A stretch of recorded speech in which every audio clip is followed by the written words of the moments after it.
Protein intake को 1.5 grams to 2 grams पर kg of your body wait. Muscle जितने जल्दी रिकवर हो पाएँ इस पे ध्यान देना है। इसेंट्रिक फेलियर जस्ट इसका अपोजिट होता है। जब आप अपने आर्म्स को कंट्रोल करके नीचे ले जाते हो तो इसको कहते हैं इसेंट्रिक फेज, और जब इस तरीके से आप अपने आर्म्स को कंट्रोल करके नीचे नहीं ले जा पा रहे हो तो इसको कहते हैं इसेंट्रिक फेलियर अचीव हो जाना। आपका हाथ झटके से गिर जाता है। डिलोड वीक रखो जिसमें आप इंटेंसिटी को कम कर दो और ट्रेन करो।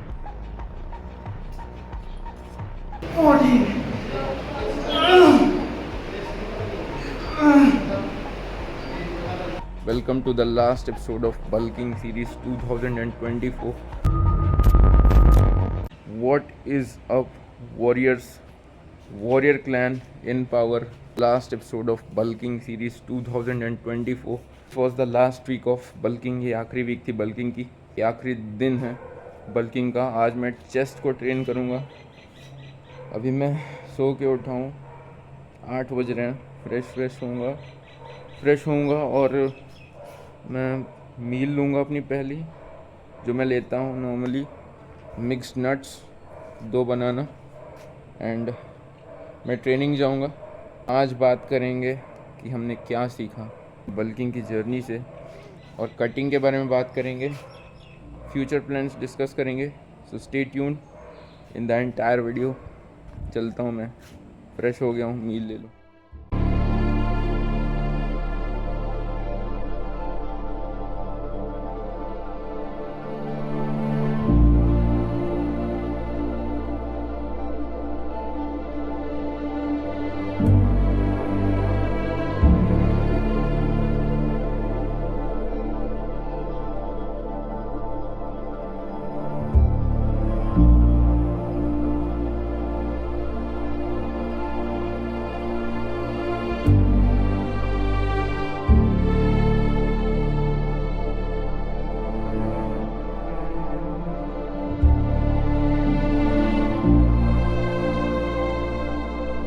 तो जैसा कि आज लास्ट डे है बल्किंग का, मैं सोच रहा हूँ कुछ चीज़ें बता दूँ, जैसे कि bulking series 2024 road to 100 kgs का जो प्लेलिस्ट है चैनल पे, उसकी ये आखिरी वीडियो है।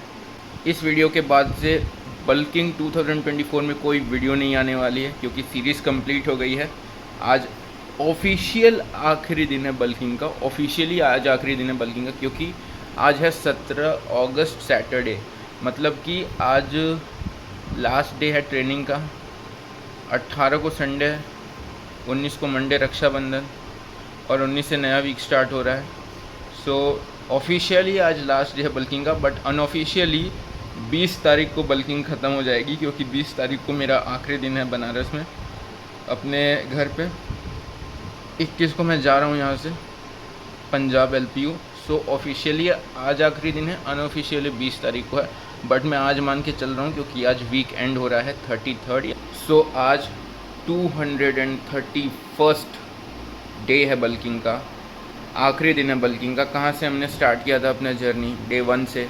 तब मैं कैसा था, बॉडी वेट 77 एंड 78 kgs पे थी मेरी, और आज आखिरी दिन है बल्किंग का। आज मेरा बॉडी वेट 89 किलोज़ है, और काफ़ी कुछ इम्प्रूव किया है, काफ़ी कुछ सीखा है, सब कुछ शेयर करूँगा इस वीडियो में। एंड आनंद सर से भी मिलने जाना है, 20th को मैं मिलने जाऊँगा सर से।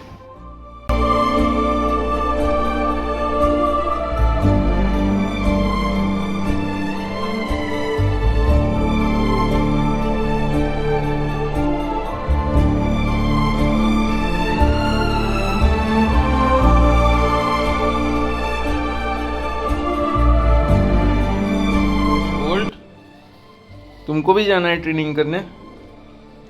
कहाँ जा रहे हो बोल्ट? तो I am all set to go for the training. अब मैं ट्रेनिंग जा रहा हूँ, and let's go and train करते हैं, फिर आते हैं। आने के बाद मील लेंगे और बल्किंग के बारे में डिस्कस करेंगे, क्या हमने सीखा, क्या डूज़ हैं, क्या डोंट्स हैं, क्या मैंने अपना एक्सपीरियंस से सीखा, कटिंग को कैसे अप्रोच करना है, और बहुत सारी बातें। पहले एक्सरसाइज करने जा रहे हैं, लास्ट दिन है, लेट्स गो।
जब भी आप प्रैक्टिस कर रहे हो तो कोशिश करिए सीट से थोड़ा आगे बैठिए, ठीक है, आँख को स्ट्रेट करिए और इसको हल्का सा मोड़िए, एकदम मत मोड़िए, इसको सीधा ही रखिए, हल्का सा मोड़िए, पूरा straight,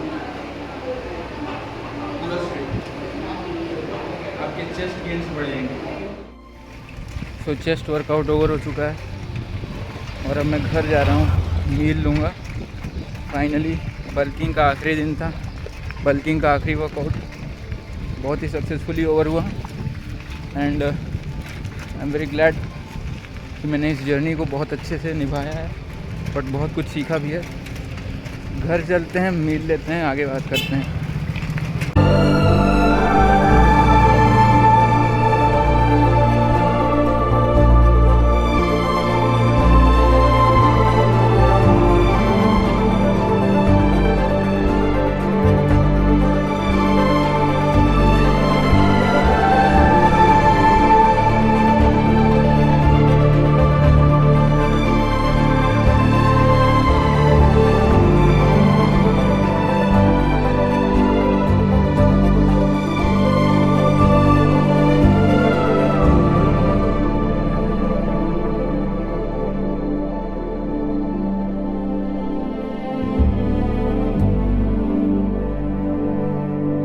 final physique update of the bulking season 89 kgs weight है और फाइनली बल्किंग के आखिरी दिन पे फिजिक कुछ ऐसी दिख रही है, बल्किंग के आखिरी वीक पे फिजिक कुछ ऐसी दिख रही है।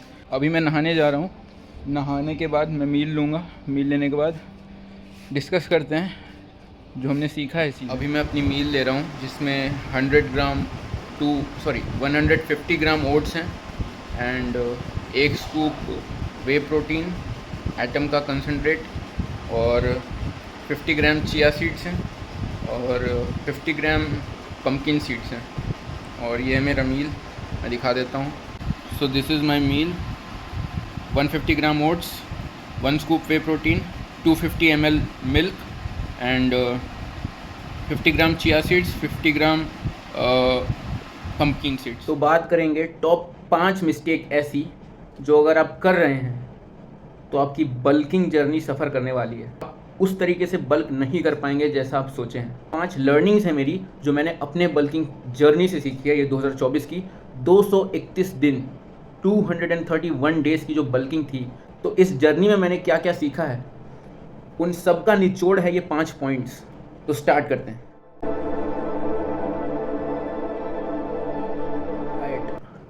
डाइट की अगर सिंपल से बात करूँ, एकदम साधारण और आसान भाषा में, तो बल्किंग अगर आपको करना है या आप अभी कर रहे हैं तो मेक श्योर करिए आपका जो मेंटेनेंस कैलोरीज है उससे आप 200 to 500 सरप्लस कैलोरी में अपने फूड इंटेक को करें। आप अगर सोचेंगे कि मैं मेंटेनेंस कैलोरीज कंज्यूम करके अपनी बॉडी को बल्क कर लूँगा तो बहुत ही बड़े धोखे में आप जी रहे हैं। अगर आपको बल्किंग करनी है मेरे भाई तो आपको सरप्लस में खाना ही पड़ेगा, खाना तो पड़ेगा सरप्लस में अगर बॉडी की साइज़ बढ़ानी है तो, क्योंकि जब आप सरप्लस में खाते हो ना तो वो जो एक्स्ट्रा 200 से 500 कैलोरीज आप ले रहे हो ना वो आपको मदद करती हैं आपके ट्रेनिंग में, आपको एक्स्ट्रा पुश करने में, आपको एक्स्ट्रा वेट्स लिफ्ट करने में, आपको एक्स्ट्रा रिगरसली ट्रेन करने में। जब आप रिगरसली ट्रेन करते हो तो आप ज़्यादा मसल डैमेज करते हो। जितना ज़्यादा मसल डैमेज और जितनी अच्छी डाइट उतना ज़्यादा मसल रिकवरी, उतने ज़्यादा muscle gains. So make sure आप सरप्लस में खाएं। And moving to point number 2, protein intake. अगर आपको बल्किंग करनी है तो डाइट का जो दूसरा पॉइंट है प्रोटीन इंटेक, इसको ध्यान से सुन लेना मेरे भाई। प्रोटीन इंटेक को 1.5 ग्राम्स टू 2 ग्राम्स पर kg of your body wait लेना पड़ेगा, ठीक। अपने मसल्स की सोरनेस कम करनी है, वर्कआउट्स के बाद मसल्स की रिकवरी पे ध्यान देना है, मसल जितने जल्दी रिकवर हो पाएँ इस पे ध्यान देना है, उनको डेवलप करना है, या फिर अगले दिन के वर्कआउट की इंटेंसिटी के लिए आपको रेडी रहना है। तो आपको 1.5 ग्राम्स से लेकर 2 ग्राम पर केजी आपके बॉडी वेट के अनुसार प्रोटीन इंटेक लेना पड़ेगा। सपोज दैट आपका वेट है 80 केजी, ठीक है, तो आपको 160 ग्राम प्रोटीन इंटेक तो लेना ही पड़ेगा अगर आप मसल बिल्ड करना चाहते हैं। बिकॉज जब आप ट्रेनिंग करते हैं तो जो मसल डैमेज होता है उसकी भरपाई आपको कार्बोहाइड्रेट करके नहीं देगा, फैट्स नहीं करके देगा। प्रोटीन जो टूटता है मसल का ना, वो प्रोटीन जब आप कंज्यूम करेंगे ना, वो 9 के 9 एसेंशियल एमिनो एसिड्स ही आपके मसल को बनाएंगे। सो मेक श्योर आप इस रेंज में रहें, 1.5 ग्राम्स टू 2 ग्राम्स पर kg of your body weight आपको प्रोटीन इंटेक लेना ही पड़ेगा if you are on a bulk and if you want to build muscles. Moving on to point number 3।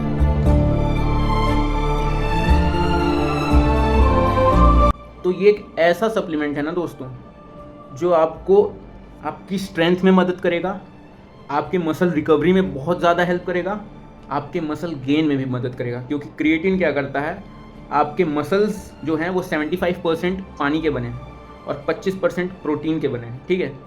तो क्रिएटिन का काम है आपके मसल्स में वाटर को रिटेन करके रखना, मसल में वाटर रिटेंशन का काम करना। और ये काम करने के बाद जब क्या होता है ना, जब क्रिएटिन ऐसा कर देता है आपके मसल्स में वाटर रिटेंशन बढ़ा देता है, इससे क्या होता है कि आप ट्रेनिंग में हैवी लिफ्ट कर पाते हो, आपकी एंड्योरेंस भी बढ़ती है, स्ट्रेंथ तो बढ़ती है दोस्तों, बट आपकी मसल एंड्योरेंस पे भी ये काम करता है, आप एक्स्ट्रा रैप पुश कर सकते हो। ये रामबाण सप्लीमेंट है दोस्तों। आप बल्किंग पे हो तो लो ही लो ये सप्लीमेंट, बट ऐसा ज़रूरी नहीं है कि जो लोग कहते हैं कि यार कटिंग में क्रिएटिन नहीं लेना चाहिए, ऐसा कुछ नहीं है, सब बकवास है। आप कटिंग में भी सप्लीमेंट जो है क्रिएटिन वो ले सकते हो, कंज्यूम कर सकते हो, ऐसा कहीं नहीं लिखा कि कटिंग में सप्लीमेंट जो है क्रिएटिन नहीं लेना है, बल्किंग में आप लो। आप क्रिएटिन को कटिंग बल्किंग दोनों में यूज़ कर सकते हो, बट अगर आप बल्क में हो तो मेक श्योर आप इसको ज़रूर से ज़रूर ऐड करो अपने सप्लीमेंट में, सप्लीमेंट की स्टैक में। Moving on to point number 4।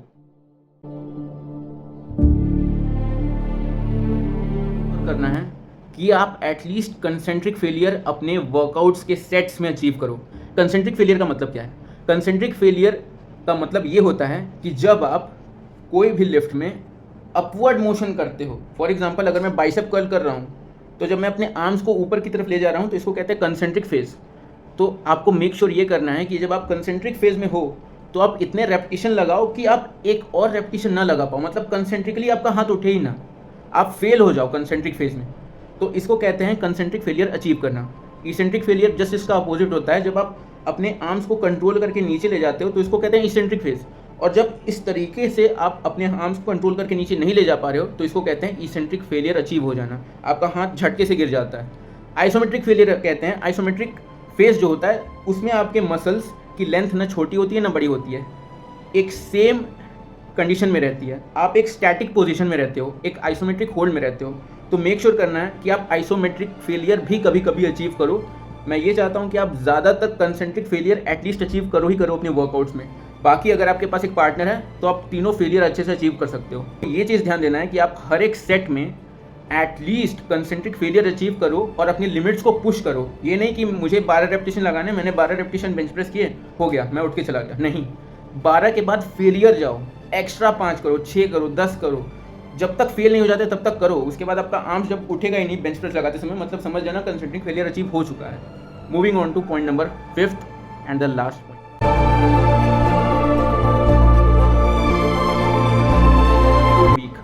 Deload week इसलिए रखना चाहिए हमारे वर्कआउट्स में क्योंकि हम जब हर महीने लगातार weeks by weeks intensely train करते हैं, रिगरसली ट्रेन करते हैं, तो हमारे जॉइंट्स पे, हमारे मसल्स पे काफ़ी लोड आता है। तो हर महीने मेक श्योर करना कि एक आप डीलोड वीक रखो जिसमें आप इंटेंसिटी को कम कर दो और ट्रेन करो।